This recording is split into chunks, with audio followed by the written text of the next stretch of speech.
విద్యలో అనేక సంస్కరణలు తీసుకొచ్చినటువంటి ప్రభుత్వం వైఎస్ఆర్ కాంగ్రెస్ పార్టీ ప్రభుత్వం, జగన్మోహన్ రెడ్డి గారి నాయకత్వంలో. అంతేకాదు ఇవాళ మీరు ఒక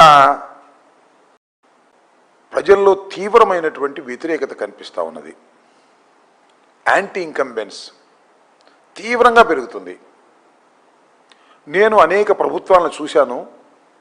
2 సంవత్సరాల్లో ఇంత యాంటీ ఇన్కంబెన్స్ ప్రభుత్వ వ్యతిరేకత తెచ్చుకున్నటువంటి ప్రభుత్వం బహుశా భారతదేశంలో నారా చంద్రబాబు నాయుడు గారి ప్రభుత్వం అని నేను అభిప్రాయపడుతున్నా.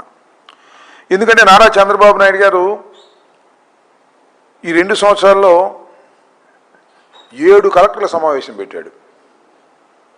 ఈ కలెక్టర్ సమావేశాలు సుదీర్ఘంగా నిర్వహించటం, దానిలో ఊకదంపుడు ఉపన్యాసాలు చెప్పటం, వారికి ఏదో చెయ్యాలని ఉద్బోధ చేయటం, ఒక్కటి కూడా ఈ 7 సమావేశాల్లో కలెక్టర్లను ఉద్దేశించి మాట్లాడినటువంటి మాటల్లో ఒక్కటి కూడా ఇంతవరకు అమలు చేయనటువంటి పరిస్థితి.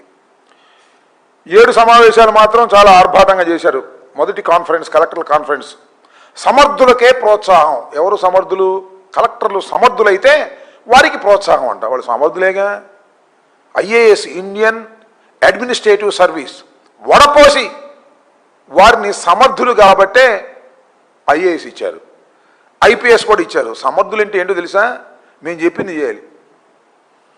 అంబటి రాంబాబు గారి మీద ఇంటి మీద దాడి జరిగినా పోలీసులు వెళ్ళకూడదు, వాళ్ళు ఐపీఎస్ అలాంటి వాళ్ళు సమర్థులు. అలాంటి వాళ్ళని అక్కడే కొనసాగిస్తానంట 5 సంవత్సరాలు 6 సంవత్సరాలు కూడా. ఐఏఎస్ వాళ్ళని కూడా అంతే. మేము ఎవరికి భూమి కేటాయించమంటే వాళ్ళు కేటాయించాలి, మేము చెప్పినవన్నీ మీరు చేయాలి, చేస్తే అప్పుడు మీకు 5 సంవత్సరాలు 6 సంవత్సరాలు అదే పోస్టింగ్లో కొనసాగిస్తామనేటువంటి పరిస్థితుల్లో మొదటి ఉద్బోధ చేశారు. రెండో కాన్ఫరెన్స్ పరిపాలనలో వేగం పెంచండి. పరిపాలనలో వేగం పెంచాలంటే మరి ఏంటో మరి నాకు అర్థం కాల. నువ్వు పెంచాల్సింది మీరు మీ ప్రకారం వాళ్ళు నడుచుకుంటారు తప్ప ఐఏఎస్ ఐపీఎస్ వాళ్ళు సామర్థ్యవంతులే తప్ప వాళ్ళేమి అసమర్థులు కాదనే విషయాన్ని ఇక్కడ నేను చెప్పదలుచుకున్నా. ఇంకా మూడో కలెక్టర్ కాన్ఫరెన్స్ యూరియా వాడకం తగ్గిస్తే బస్తాకి 800 రూపాయలు ఇస్తాం. యూరియా సప్లై చేయలేని దౌర్భాగ్యమైన పరిస్థితి ఏర్పడి మనం చూసాం కదా. పెట్రోలు డీజిల్ అన్ని రాష్ట్రాల్లో బాగా అందుతుంది, కానీ మన రాష్ట్రం అందటలా. కారణం అసమర్థమైన పాలన.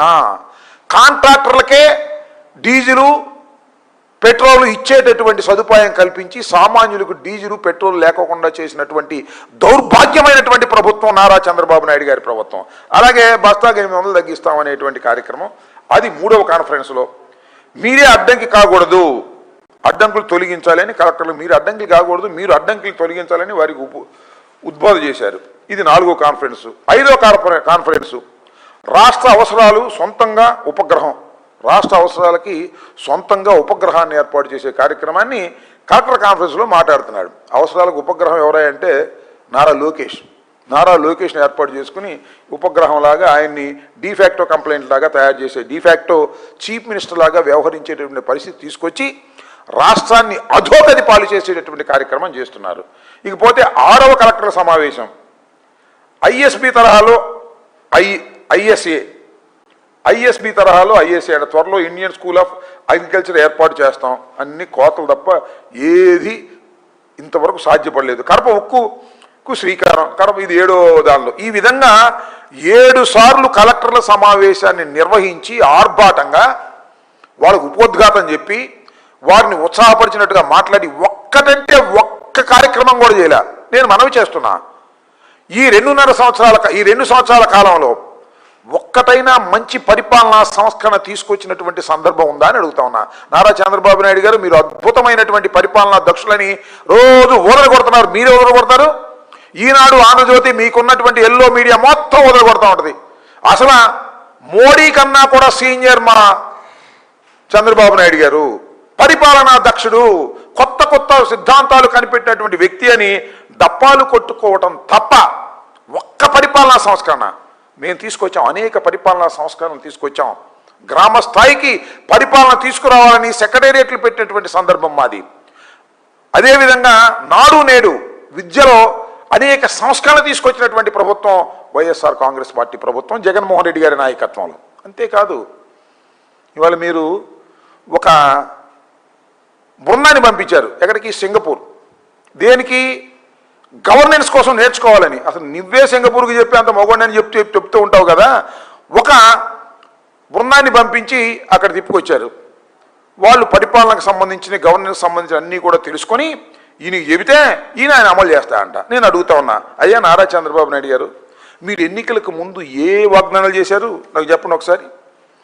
1 కాదు 2 కాదు, సూపర్ 6 సూపర్ 7 అన్నారు. దాంతోపాటు 142 హామీలు ఇచ్చారు. ఎన్ని అమలు చేశారు మీరు? నాకు అర్థం కాలేదు. ఎంత దుర్మార్గం అంటే అరకొరగా అమలు చేశారు కొన్ని, అయిపోయిన సూపర్ 6 అన్నారు. ఇంతకన్నా దౌర్భాగ్యం ఏం కావాలి? ఇంతకన్నా మోసం ఏం కావాలి?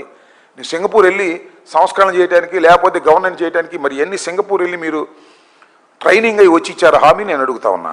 ఒకటే ఆడబిడ్డ నిధి నెలకు 15,100 చొప్పున ఏడాదికి 18,000 ఇస్తామన్నారు. ఇచ్చారా? మోసం చేశారు కదా. సింగపూరు వెళ్ళి స్టడీ చేసి ఇది ఇచ్చారా మీరు? మీరంతటా మీరే కదా ఇచ్చింది. అమలు చేసే కార్యక్రమం చేస్తున్నారా? తప్పుకు పోయి దబాయించేటటువంటి కార్యక్రమం చేస్తున్నారు. నెలకు 3,000 చొప్పున నిరుద్యోగ భృతి ఇస్తామన్నారు. ఇచ్చారా? ఇవ్వరా? అదే కొట్టారు. అంతేకాదు ఎస్సీ ఎస్టీ బీసీలకు మైనారిటీలకు 4,000 చొప్పున 50 ఏళ్ళు పైబడితే వారికి 4,000 చొప్పున పెన్షన్ ఇస్తా ఉన్నారు. ఆ పెన్షన్ ఇచ్చారు కానీ ఈ పెన్షన్ మాత్రం ఎగ్గొట్టేటటువంటి కార్యక్రమం చేశారు. ఎన్ని అబద్ధాలు ఆడాలో, ఎన్ని అసత్యాలు చెప్పాలో అన్ని అసత్యాలు చెప్పి మీరు పథకాలు అమలు చేయకోకుండా, ఇచ్చిన పథకాలు అమలు చేయకోకుండా ఇవాళ మోసం చేసేటటువంటి కార్యక్రమం చేసినటువంటి ఒక దుష్ట పరిపాలన నారా చంద్రబాబు నాయుడు గారిది. అంతేకాదు మేము ఇచ్చినటువంటి పథకాలను రద్దు చేసి పారేశారు. ఏది ఒకటి అమలు చేయలేదు. నేను ఒకటే మనవి చేస్తున్నా, మీరు సింగపూర్ వెళ్ళి అక్కడికి వెళ్ళి ఇక్కడికి వెళ్ళి